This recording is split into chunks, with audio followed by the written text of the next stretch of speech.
लोकसभा निवडणुकांकरता सगळ्याच राजकीय पक्षांचे नेते आणि कार्यकर्ते कामाला लागलेले आहेत। त्यांनी कंबर कसलेली आहे। या निवडणुकीमध्ये मोठा विजय मिळवण्याचा महाविकास आघाडी आणि महायुतीचा प्रयत्न आहे।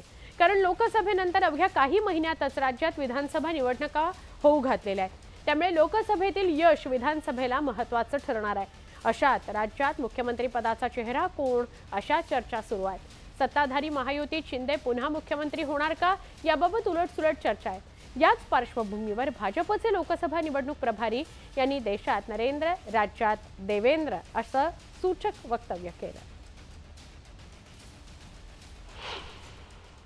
नरेंद्र है आदरणीय नरेंद्र मोदी जी, तो दूसरी तरफ महाराष्ट्र में देवेंद्र है।